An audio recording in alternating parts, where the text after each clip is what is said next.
let me share with you the power of, if I can lead with, I like, a picture's worth 1,000 words. So I was talking about atomic habits. Okay? So I'm going to show the short version of this because it's going to lead into me being able to finish that list. I was almost at the end of the list, but I'll expand upon that within a 15 to 12 minute period of time following this. I want you to see this real quick.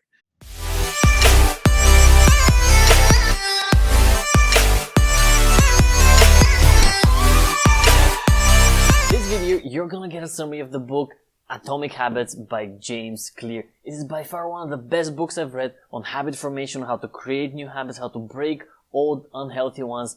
I think you're gonna love it, so let's do it. A large portion of your daily actions are driven by your automatic habits. Habits that have been formed through repetition over the course of your entire life. And naturally, there are healthy and productive habits that serve you and negative ones that work against you. In either case, you are what you repeatedly do, so you owe it to yourself to deepen your understanding of habits, how they work, how they're formed and broken, and how you can use them to create the best version of yourself. This is what Atomic Habits is all about, showing you how small adjustments can lead to a massive transformation in your life. If you make tiny 1% improvements to something on a daily basis, in the course of just 1 year, you end up being 37 times better. Now that's huge. Imagine 37 times better health, or 37 times better finances, or relationships. Even a fraction of that will significantly transform your life, so let's dig into it. But before we get to how successfully form new habits, let's talk about your understanding of what success means. In the most common case, success is driven by the outcome, by the end goal. You do whatever it takes to acquire a certain amount of money, to look in a specific way, or date a specific person. And while all of that might seem perfectly acceptable and normal on the surface, it carries a lot of problems once you peel all the layers off. The main problem with goal-driven behavior is that it tends to ignore the process of getting there and just concentrates on getting the final outcome. By concentrating on winning a marathon, for example, instead of the systems and the habits of becoming a better runner, you inevitably put yourself at a disadvantage. After all, both winners and losers have the same exact goals. Everyone wants to win the marathon. Those who come out on top, though, are the ones who have been concentrating on the continuous improvements of their running habits, not just winning that single marathon. Concentrate on improving your financial habits instead of buying that dream car, and you most likely end up buying it much sooner. Same way, concentrate on improving your dietary habits instead of obsessing about the six-pack, and you'll get those chiseled abs much faster. As the author puts it, you do not rise to the level of your goals, you fall to the level of your systems. So let's talk about how habits are actually formed. There are generally 4 stages: the cue, the craving, the response, and the reward. It goes like this. You work on a problem for school or a presentation for work, and you inevitably get bored. The feeling of boredom is your cue. You feel the need to entertain yourself, which is your craving. The response is you pull out your phone and check out social media or your email. The reward is that little tiny bit of distraction and entertainment you instantly receive. Checking your social media becomes associated with feeling of boredom and frustration.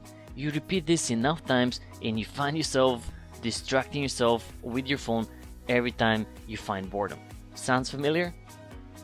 Now, let's learn about how to use the habit loop to your advantage to form some healthy habits. The 4 laws of behavior change are: make it obvious, make it attractive, make it easy, and make it satisfying. You start by making the cue obvious.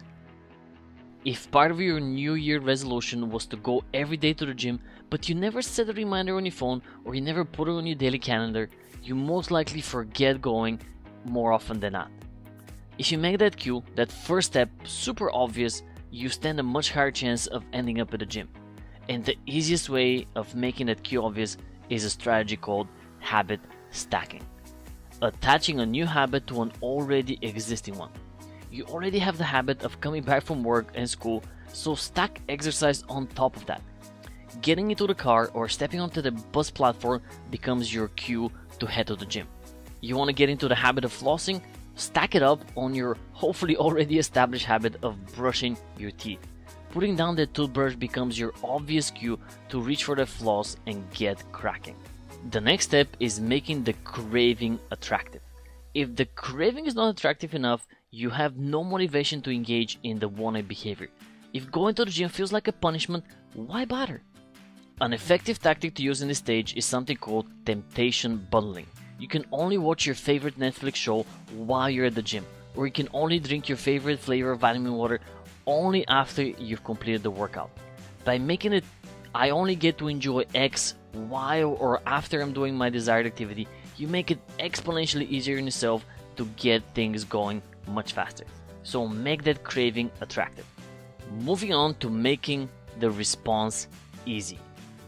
If going to the gym requires you fight immense traffic, then you find parking, then you find a locker, then you change, then you book an elliptical machine, then you figure out the settings, and only then you get to actually exercise, you might be fighting an uphill battle. Making it easier on yourself by removing as much friction as possible is key to forming that new behavior. Anything that you can do to remove any of the required steps will ensure the likelihood of you sticking to that new habit. If you want to start running in the morning, for example, lay out your clothes, your shoes, your keys, your water, whatever else you might need the night before. This way, in the morning, you just need to roll out of bed, right into your running shoes, and by the time your brain has the time to say, "Oh my god, this is too hard, go back to bed," it will be drowned by the sound of your sneakers hitting the pavement. Making it easy also means not setting your goals extremely high. Instead of setting the expectation to run 20 minutes, set it up for 2 minutes. Instead of flossing all your teeth, set the expectation to floss only one. It sounds silly, but chances are that you'll do way more than that once you're engaged in the behavior. But overcoming that initial obstacles is usually the hardest, so set the goals low enough to actually set yourself up for success. And finally, make the reward satisfying. The easiest way to do this is to use reinforcements. Keep track of your successfully completed habits in a chart, in a calendar, your favorite habit tracker, it does not matter. When you visually see your accomplishment, you'll be motivated to continue acting in the same manner. Seeing your progress reinforces your identity of being someone who's healthy or someone who makes good financial decisions. And identity is the cherry on top of your behavior changing cake of awesomeness. It is that final and deepest layer of habit formation. If you believe you're a healthy person, your habits, processes, and outcomes will absolutely follow. Your goal is not to run 60 miles, but become a runner. It is not to read 100 pages of a book, but become a reader. The goal is not to quit cigarettes, but not to be a smoker. These might seem like little subtle differences, but they will completely alter the way you think and how and which habits you form. And now you know how to form new healthy and sustainable habits. Make the cue obvious, make the craving rewarding, make the response easy, make the reward attractive, and you'll be on your way in no time. Now, let's talk about how you can put all this knowledge to use for yourself. Hey, welcome back. So that was James Clear and Atomic Habits. As you can see, a phenomenal book with a lot of information. Now, how do you get to use it for yourself? Well, the easiest and most practical way for me is for you to figure out your current habits. Basically, to keep a habit scorecard. Because if you're not aware of your habits, whether they're the productive ones or unproductive ones, there is no way to change them. And the thing about habits, they're automatic. That's the whole point. It's automatic, it's subconscious. So you need to bring your awareness all the way out so you can figure out what your habits are before you can change them, eliminate them, improve on them, whatever the case is in your situation. So, habit scorecard. As you go through your day, whether it's at work or in your personal life, I want you to keep track of two things. One, the cues, and two, the rewards. As a reminder, the cues can be something like a smell or a conversation or a location. It's something that triggers your brain to look for certain type of reward. Maybe every single time you open the fridge, you look for a cookie or for something unhealthy. Or every single time you get bored, you pull out your phone. Boredom is the cue, pulling out your phone is the reward. Figure out what the cues are, figure out what the rewards are, and then review your scorecard. You're gonna see a lot of unhealthy habits, you're gonna see a lot of healthy habits. And once you see all of this, armed with this information, you can make decisions. You can make decisions to improve your life based on the framework of Atomic Habits. But it all starts with awareness. Cues, rewards, keep a habit scorecard, maybe for a few days. It doesn't take, you don't have to do it for months upon months. Do it for a few days review the results, you'll be blown away because it's gonna give you a better view of yourself. I know it sounds a little bit weird, but do it. Trust me on it. Do it, and you're gonna be blown away. So the main thing about the thing I want you to take away here is, what do you want your life to look like in 5 years? You know, we're going to start there. That's actually a very small picture, but it's a great start. Once you know what you want your life to look like in 5 years, everything is about reverse engineering. It's nothing different than what you've learned here within ACN and within our system. And that is plan with the end in mind. Why would you plan just to get to ETL if you can plan to get to SVP and then figure out how to get to SVP by figuring out how to get to RVP, figuring out how to get to RVP and figuring out how to get from RVP, get to RD. Once you figure out how to get to RD and you figure out what it takes to get there, that's too much. It can be overwhelming. Figure out how to get to ETL. Then after you figure out how to get to ETL, make sure you figure out how to get qualified. Well, if you can actually do a quick start, getting somebody qualified and getting them to ETL, and you set a bar of a habit of getting someone qualified as an ETL, which is really a maximum of 5 hours of work. I'm gonna break this down for you. ETL is a maximum of 5 hours work. Why would it take somebody 5 days, 5 years, 5 weeks? Why would they get there and get stuck? That is a choice. Just being very clear. Anyone that goes ETL, you may have been in for 2 months and decided now I'm going ETL, but when you decided to go ETL, if you calculate the time to get to ETL, it really only took you 5 hours. So ultimately, I mean, if you really want to become a professional, you would like to be able to lead with your conversation to a person and say, look, this could take us 5 hours or it could take us 5 days. I'd like you to be able to take the choice because you can't change people. But when is a person most susceptible to listening to what you have to say? When are they most excited about the opportunity? When are they most coachable? When they're willing to listen and will do what's necessary as soon as they sign up. So if you do not lead them from the time that they sign up, navigating their mind, because the reason why people are not duplicating and creating ETLs, creating RDs and creating so forth and so on, is because they haven't made the decision for themselves. And because they haven't made the decision for themselves, you can't help somebody else make a decision. And subconsciously, they can hear a conversation that you aren't saying. I'm not serious. So think about it. Last time you got somebody started, many of you guys have gotten 1 person, 2 or 3 or 4 people started. When you talk to them and they got started, did you give them an option? Just like you don't say, let's meet at 2 o'clock. Would 2 o'clock or 5 o'clock be better? Miss Al Thomas teaches this all the time. I always give a person an option.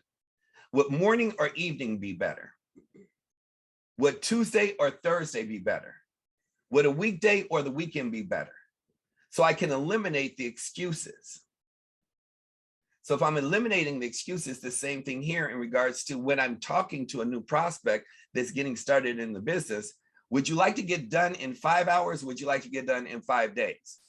But what do you tell them? Oh, we're just going to go ETL. That's the first thing we got to do. You got to make a list. You got to do this. You got to do that. You got to do this. You got to do that. All of a sudden, you're still looking at them. Oh, they hit ETL in 30 days. And you're excited about that. You're excited about 5 hours work being spread out over the course of 30 days. That's not excitement to me. That's called a broke road to broke. Highway 101 broke. Because we already understand the speed of the leader is the speed of the organization. And the faster your business moves, the more your money is going to move, the quicker everybody gets paid. And then in turn, what do we know? If you want to raise somebody's belief, get them a check. What is all of this that I'm sharing so that you guys are very clear is about understanding creating habits and creating an ecosystem. Now, if it were me, what I just shared with you, his name is James Clear, but this is just, and he's an amazing individual. Blessed enough, this thing clears up. And I will be able to bring you whatever it is. Here. I'm only going to let you listen to 60 seconds. I'm going to show you because I don't want you watching what I just gave you. I did that just to give you a teaser of understanding what everything was. But him himself, the interview is done by London, another gentleman that's amazing. I came to this conclusion that there are no high performance people, just high performance habits. But when I tell people that, and when I tell my students in our academy that, a lot of times it just goes over their head. And they're like, oh yeah, sure. But I think somehow deep down inside, we always equate it with like a talent.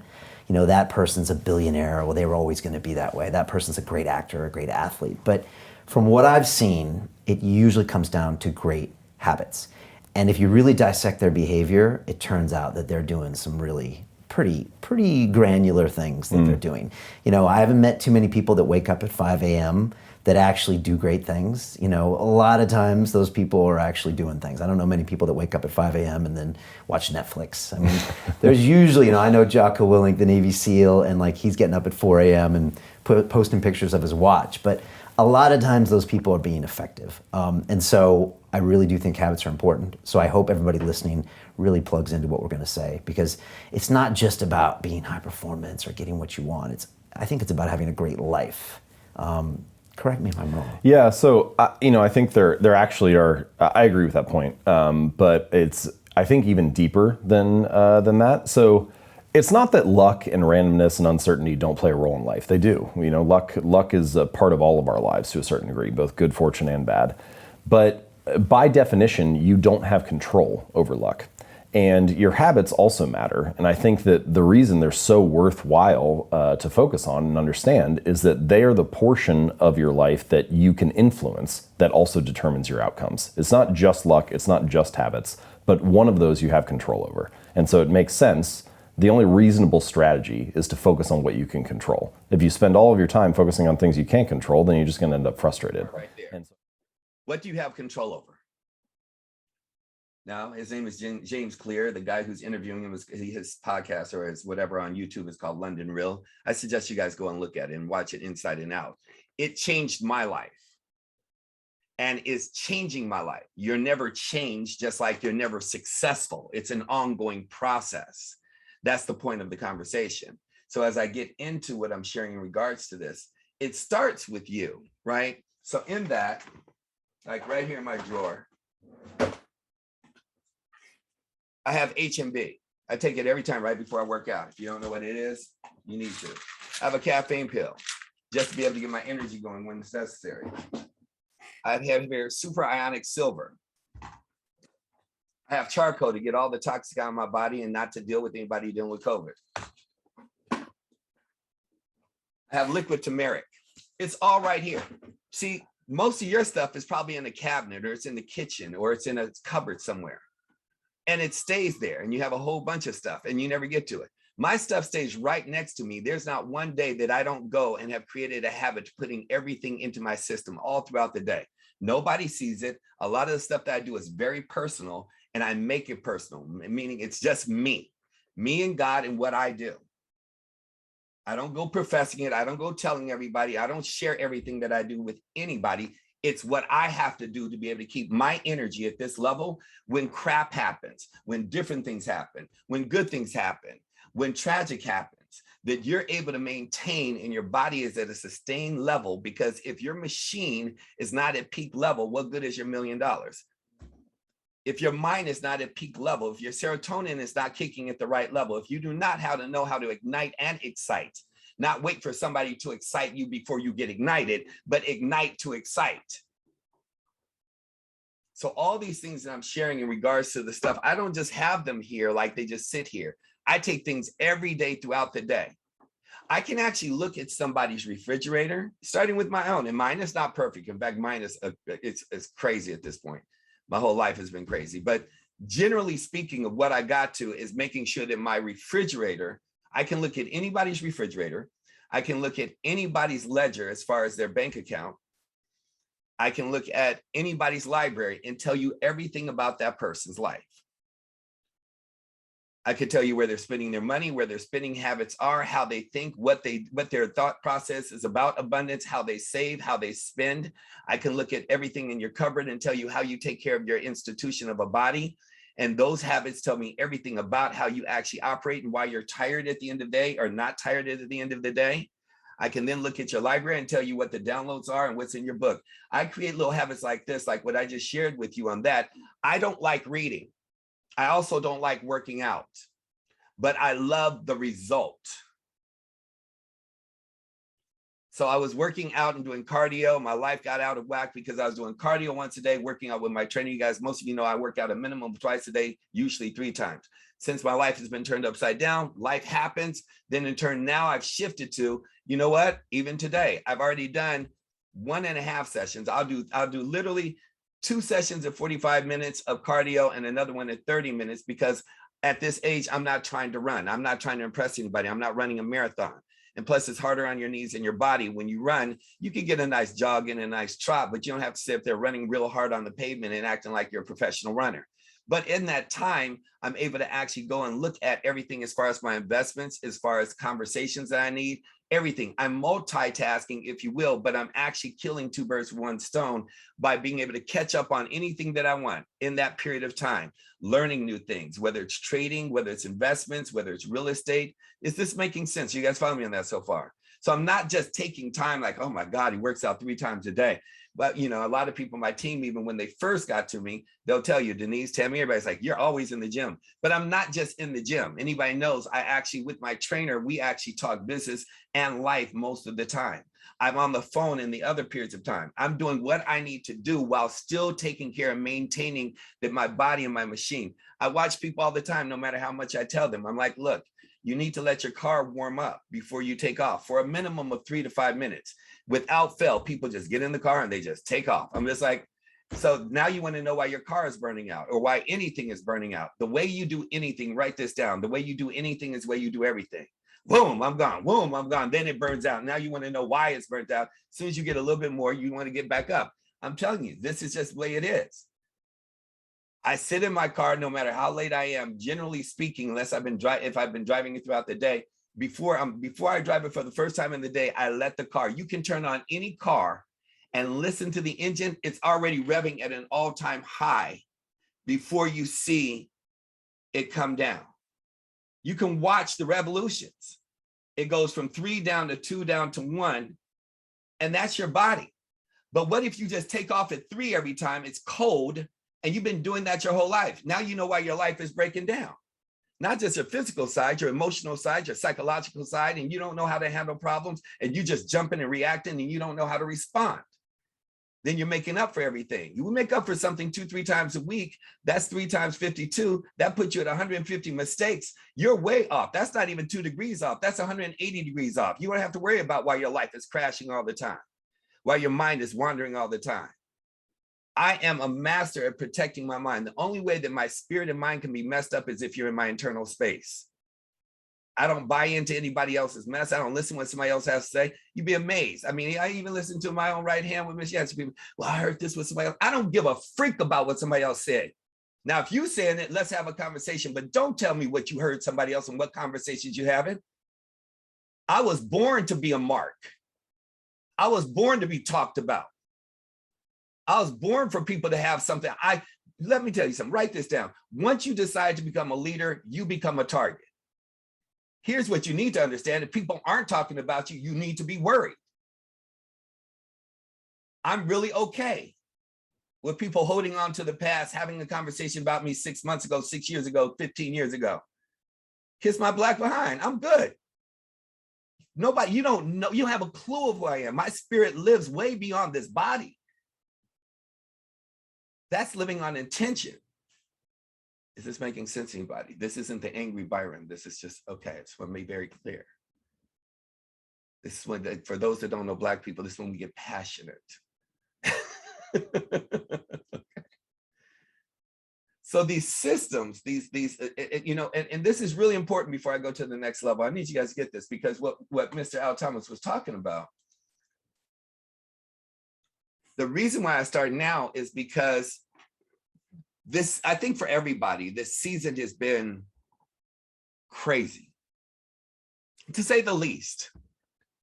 You know, we could blame COVID, we could blame whatever, but it's just been a crazy spiritual season. Things have been moving in a crazy way. So for me, it's kind of like, whether you're responsible for it or where natural disasters are responsible for it, meaning a hurricane or a tornado came through your house and messed it up. It doesn't matter. It's still your house. Does that make sense?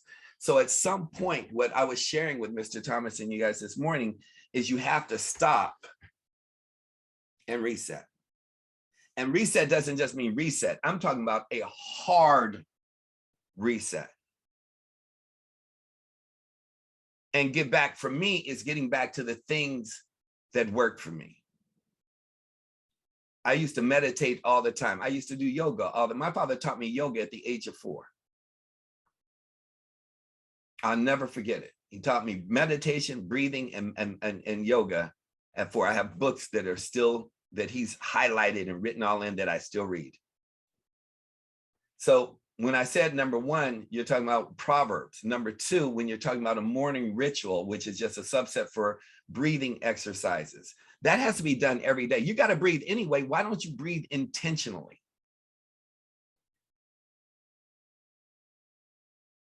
That when somebody says something that you don't like, you just take a deep breath for a second, just before reacting, before engaging emotionally and getting all charged, or something that doesn't agree with your spirit, or something that you don't understand, or something you don't have enough information on. Take a step back and be objective versus subjective, which most do. Let me tell you who I am. Let me tell you how I do things. Let me tell you where I've been. And the reality, nobody really cares. I mean, that's the sad truth behind it. You can use all your parallels and metaphors you want, but nobody really cares. And your voice is really about what you're doing, not what you're saying. You say you're in this extraordinary opportunity, you're going to make, X amount of dollars, you're going to free your mom, you're going to buy her a new house, you're going to take care of your wife, you're going to take this to the top. If you're doing it, nobody has to listen to what you're saying. And when you get your doctorate, nobody asks you if you did that in 7 years or in 17. What am I saying? You need to run your own race and learn how to finish what you start. Finish what you start. Not start what you hope to finish. That's why we continue to say plan with the end in mind. Expressing gratitude, as we talked about earlier. I could talk about that for about 5 hours without missing a breath or saying the same thing over once. But I sit in silence so many times over the last 3, 4, 5 months, just sitting in. I have the longest list of complaints if I chose to take that path, if I chose to employ that foreman in my mind to complain. And he shows up. They will rear their head. We are human. Does that make sense? But I fire him as soon as I start recognizing him. And I go back and hire the other one. I said, what do I have to be grateful for? And who do I have to be grateful for? That's going to be the conversation for next week. That's huge. Because the who, just giving you a teaser as we're there and expressing gratitude, many of you, because you haven't taken ownership of your own life, you haven't decided to own your own life, you haven't decided to finish what you start, you're involved with it. No, you decided to get in. You did not decide to finish. There's a difference. Because it shows up in your conversation. And then you got to worry about your interior, but your interior doesn't really matter until you've gotten yourself intact.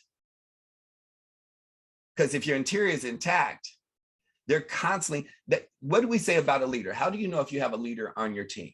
Please write it down if you don't know the answer to this. You know you have a leader on your team when your burden gets lighter. I have many leaders on my team that are constantly saying, what could I do to help? If I got to tell you what to do to help, I don't want your help. I'm going to be very clear. I just yelled at somebody about this yesterday that's on my team. I don't have time to stop what I'm doing to tell you how to help me. If I'm in your life, I'm looking for ways to help you unapologetically. Things just happen. Things just show up. Things just manifest. I'm constantly contributing. I'm going to leverage. If I don't do it, I'll leverage my resources. I got an army of people that are doing things. I've done this for my entire life. Al, many of us have done this and many of my leaders on here know that have been around. Dave knows, and many other people know. Elisa, Tammy, it's not even about money. See, doing for you does not mean that I have to do it if I've delegated and obligated somebody else's resources. That's my time, my resources, my relationship. And I just helped you get to the other side. And you didn't even say thank you for that. You went and paid homage to that person. I have this going back and forth all the time between 5 people in my business and around my business, starting with Miss Yancey. Like, oh, well, it's Miss Yancey. No, you don't understand. That's Byron Nelson if she helps your ass. I gave her to you. Is this making sense to anybody? I spent my life developing relationships of an interior of people that go the extra mile. I have one in Australia. I have one in New Zealand. I have one in Colombia. I have one here in New York. I got 2 here in California. I got 4 up in Canada. I got 1 beast in Mexico. I got 1 in Israel. And I can call them 24 hours a day. That's just a short roster. And they will wake up and let you in their house and not know who you are. They will bed you. They will feed you. They will clothe you. They will wake their kids up to help you. That was my relationship. I built that. Is this making sense? You need a Gotti crew. Who can you count on? I don't listen to the outside exterior noise. I listen to the voice of God and myself and surround myself with people who elevate me. I had an amazing conversation before I got on this call. This young lady I served probably about, well, I've known her for many years, well over 2 decades, but I served her 10 years ago in this business. She went out, she wrote a book. She then went and hooked up with TD Jakes. She then got endorsed and married, and he ordained everything. He came out here, I met with him. That's how I was supposed to be a part of his summit. He has an amazing business summit for people that are familiar. In that, she just had, I'm going somewhere with this. See, it's not about when you cement and forge a relationship. Her husband's in the background listening, screaming amen at the same time, because she's the beast, and so is he, but in their own different rights. But her book is bestseller, New York, everything. So the person who created, I guess it's called, what's the new thing they got going on in social media called The Room or something? Somebody help me out. It's they all come together in this room online. Clubhouse. Thank you. So the person who created it, plus the person who actually fields it, plus the person who actually taught and trained and develops everybody for TED Talks are together, and they're creating the next level, as Mark Zuckerberg did back in the day, trying to figure out for 10 years. Actually, it took him about 7 years to figure out how to monetize. It was the biggest problem for Facebook. They didn't know how to monetize it. So now they're doing in a collaboration on how to monetize Clubhouse and bringing in a whole nother level of leaders. See, you want to be that person that you stained their brain so hard 7, 8, 9, 10 years ago, and you haven't talked to them in 7 years, except for they keep texting to make sure you're okay. And they call you in and say, I'm not sure what's going on. I need you to go in with me on this board of directors meeting and be my eyes and ears, go and be my wing person to feel this. I don't trust anybody else to be able to oversee and understand this. It's the same thing that Magic did when he went and bought his first radio station. He went to the head of the communications department at his college in Michigan. A lot of people don't know this. I talked about this last week on one of my calls, that he actually had cleared $3 million buying a radio station before he graduated from college.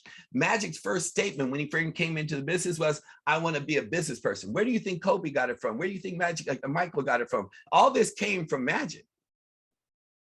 That's why he's right there. He's at billionaire status now. That's why he owns the Dodgers. That's why he owns the Lakers. Are you guys following me on that so far? He knew in his freshman year, his first year in business, as a player, he wanted to own. He sat down with Jerry Buss. He broke every rule because owners and players aren't supposed to commingle. He broke every rule. He was so struck and paralyzed by being in LA that Jerry Buss, the owner at the time, said, come have lunch with me. He said, what do you want to do after you play basketball? He said, I want to be a business owner. He said, I need you to read all this, read all this, read all this. He digested it. He sucked it up. People only get stuck on the negative narrative of a person and you got to understand, people don't get to that peak of level of greatness without having a DNA of a skill set. That's why I want you guys to understand skill over talent. Every one of you has the power of becoming a skilled giant and truly leapfrogging over everyone that has talent, just based on a work ethic. That's why I said in number 5, you're looking at what information are you downloading every day. I was downloading information every day. And the reason I told you I didn't like reading is because the book, like I just shared with you with James Clear, what I learned is I would hear Al Thomas. See, many people are listening. I'm looking at, when I look at a YouTube, I'm listening what they're saying, but I'm looking, if you notice, I'm looking at their shelf. Many of them have 2 or 3 highlighted books on their shelf. I normally have one right above my head, but my low feed actually has this picture up here, always looking up. So I keep that because I keep looking up. But aside from that, I would have a book generally there that I'm actually reading during that month. Does that make sense? You guys follow me on that so far? And because some of the books can be intimidating, when you get a book this thick, you're like, and you don't like reading, you're like thinking in your head, when do I get the time? And all of this, I mean, everything that you can go through this library is a fraction of my library. But what I would do, and today, what you can do is it's like, I would listen to every book. Now, don't go trying to read every book at the same time, but the way people do anything is the way they do everything. That's why they're trying to do 5 things at the same time instead of figuring out how to get to the end of the road of starting their life at SVP. Story for another day. But what I'm sharing with you is as you pull a book or a reference, and Mr. Al Thomas tells you about a book, or I tell you about a book, or Julian, or whoever tells you about a book, Renata tells you about a book, whoever, pull up YouTube. It's the newish Botanica. Pull up the YouTube, see if it resonates within your soul, because it's visual, it's audio, it's going to touch you in senses that you can't imagine. It's short. You can get the 10-minute version, or you can go like I just gave you, a 2-hour version. You're going to look at it and be like, I need to read this book. Now you're inspired instead of being intimidated about it. Now you have an appetite. See how these little habits work? Are you guys following me on that so far? Think and Grow Rich. Go look at the video on it. They got even the old adage on Napoleon doing his own conversation. I really get high off of old vintage content. Earl Nightingale has some amazing content. Amazing. Man's been dead for 100 years, but they captured him. I want to be him. I want to be Napoleon Hill. I want to be Martin Luther King. I want to be Winston Churchill. These are the people I study. I wanted to be, as you guys know, I'm an orator. I will mesmerize you and have you on this call for the next 2 days and you won't even know. I'm worse than Vegas. I know that. I am worse than Vegas. I am so extraordinary at knowing how to use tonation and knowing how to use rhythm and knowing how to paralyze the mind and knowing how to stimulate the soul, that a person will get on a call that they only intended on getting on for 3 minutes and stay on for 3 hours. That's how great I've developed my skill, not how great my talent is, how anointed and great I know I am. How did I get there? You're just special, Byron. No, I studied the greatest orators of all time. Why do you think I'm the successor to a Les Brown? I literally studied and studied and studied and studied, and I'm still studying. My stage hasn't even shown up in my life yet.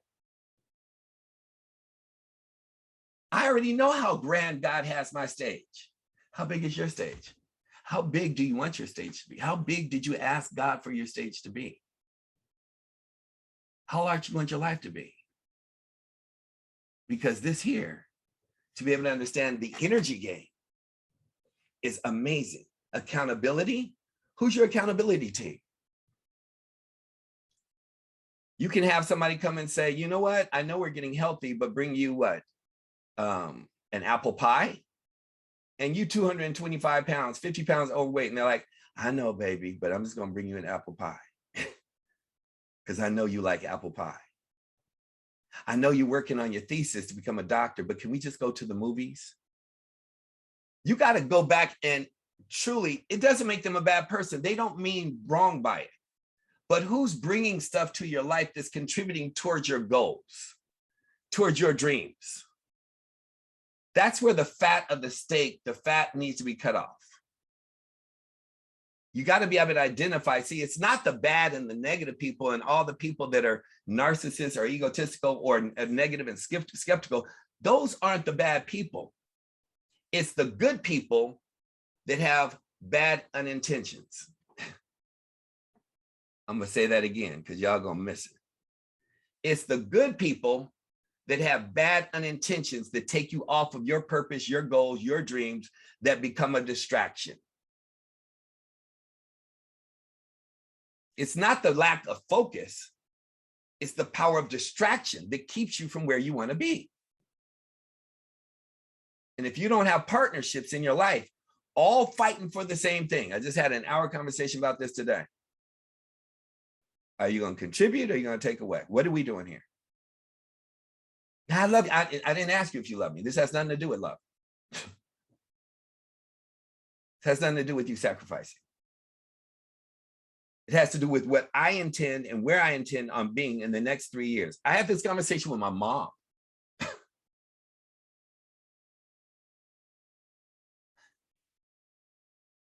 Great leaders are going to have uncomfortable conversations.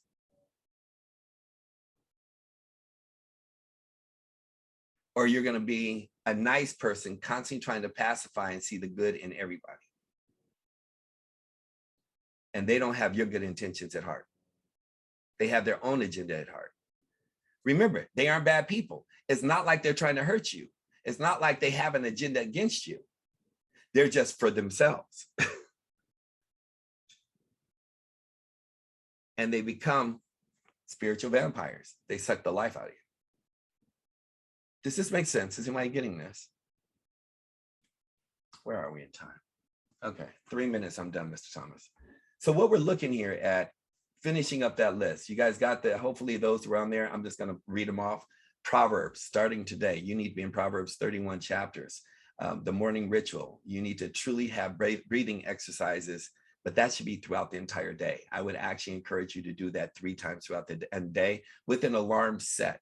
Like why I showed you that video. If it's not written down, if it is not an alarm set to it, it's not gonna happen. Even myself, I rely on so many other things outside of myself, and then I get pissed off because I didn't rely on myself. If you can't rely on yourself, you can't rely on somebody else. And in fact, it's unfair for you to do so. Expressing gratitude, massive peace. We'll talk more about that over the week. Prayer, like I said, is the greatest Wi-Fi on the planet. Now, there's a couple of pieces here that, God, I wish I had more time. I'm gonna close out on a song so you understand how to do this. But there's a movie that you should go see. It's online, it's free, it's on YouTube. It's called War Room. It's called War Room. I get a chill just thinking about it. Like I said, I go back to the roots when I'm off track. And I used to have one, and I stopped going to it. I stopped creating it. I stopped doing it. I stopped writing out my prayers and not writing out my thoughts. A lot of you guys are good at journaling and writing out your thoughts and writing out, and I'm just putting, no. I'm talking about intentional power of prayer. War Room is the most amazing thing to wake you up. For those that believe in it, those that don't, God bless you.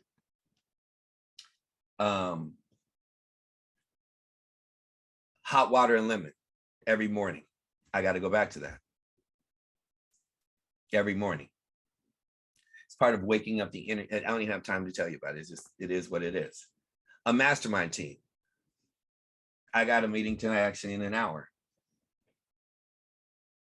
Restarted that. I already knew I was going to do it. I have like 5 different cross sections of people I'm doing this with. One of my teams of couples I'm doing it this evening with. accountability partner or accountability team. But until you are going to be held accountable and be held, until you're going to truly hold yourself accountable, don't say you're going to hold somebody else accountable.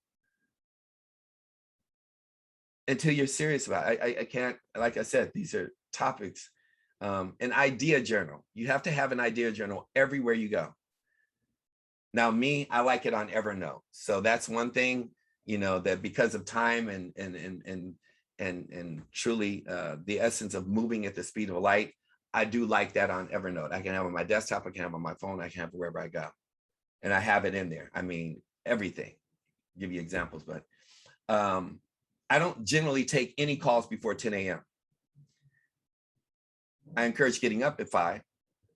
Now, many of you aren't in that luxury if you're still working a job, then you should truly have it on your goal list, on your dream list, on your wish list, on your prayer list to get off your job by January of 2022. You should, you know, 90 days, today's the first day, 90 to 120 days max, it's there. It's there. Now, I know some of you make a lot more money than others, but I promise you for 95% of people on this call, if you got to $6,000 a month, you can replace the majority of your income. For the majority. You should be able to do that and have that set like a clock. 120 days max, 90 days should be the goal. Figure it out. Until it's written out, until you map it out, until you're serious about it, the universe will not conspire for your success. Once you do it, it will figure it out. It will bleed you. Your hands will hurt. Your head will hurt. You'll go sleepless nights. That is the art of an entrepreneur, but it will figure itself out when you're committed to a specific singular task. Workout peak hours. For me, I can't, my body doesn't peak until 11 at the earliest 1 o'clock. I know a lot of people, Julian, to tell you, and most people are like, you get your greatest workout in the morning. Now, my cardio to burn the fat is as soon as I wake up because there's nothing in the system. But my peak mentality of my body does not activate to maximize its energy until 1. It's just the way I'm physically, everybody's built differently. Does that make sense? Are you guys with me on that? Almost there. Music. 3 things. Map out your food. I'll talk more about that next week. That is so critical of the fuel you're putting in your body. The fuel that you're putting in your body. And it should be prepped for the week. Otherwise, it will eat up your time. And then music is the greatest and the last ingredient to this. You're going to figure out how to put the music in your life. I want to share with you 2 things real quick and we're done. 2 pieces of music and we're done. This is one of my favorite. I had to go back to what got me. This is going to trip you out, Mr. Thomas. This song, I don't think I've shared with anybody that actually got me to RVP when SVP didn't exist. And I just went here. I'm going to share it right here. And I'm not going to play the whole song because it's too long. I'm only going to play about 2 minutes and 2 minutes of the other one and we'll be complete. This is just a bonus and the icing on the cake. So listen to this right here. And you can watch the video. Watch this.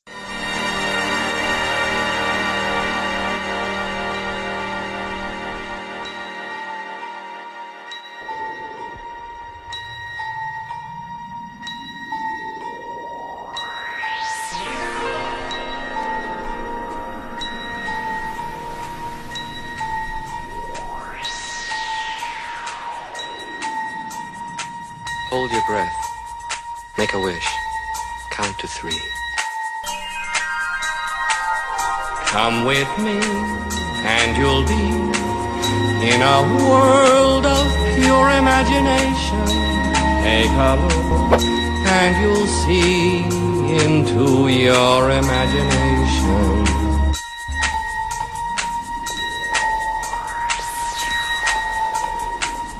We'll begin with a spin, traveling in the world of my creation. What we'll see will defy. From the Willy Wonka Chocolate Factory. It's amazing. It will put you into a trance. It allows me to stimulate thought.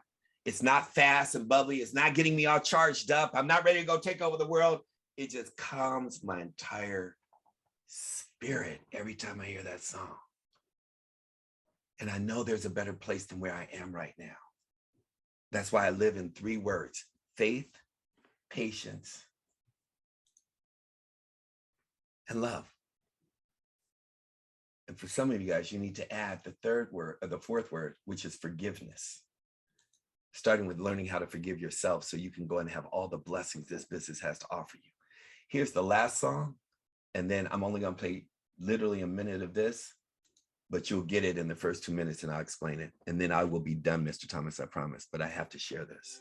I close my eyes and I can see a world that's waiting up for me, that I call my own. Through the dark, through the door, through where no one's been before, but it feels like home. They can say it all sounds crazy. They can say I've lost my mind. I don't care, so call me crazy. We can live in a world that we design. 'Cause every night I lie in bed, the brightest colors fill my head. A million dreams are keeping me awake.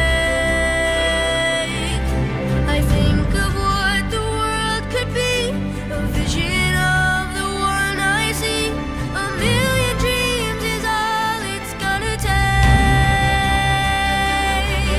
Oh, a million dreams for the world we're gonna make. Song, because they will call you crazy.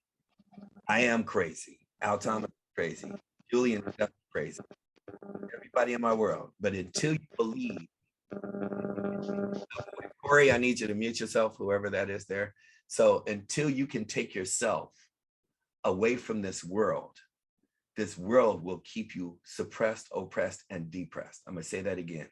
Until you can take yourself outside of this universe that we live in, all relationships, everything, mentally, all your bills, all your challenges, all your jobs, everything, and learn how to be with yourself so that someone else can be with you.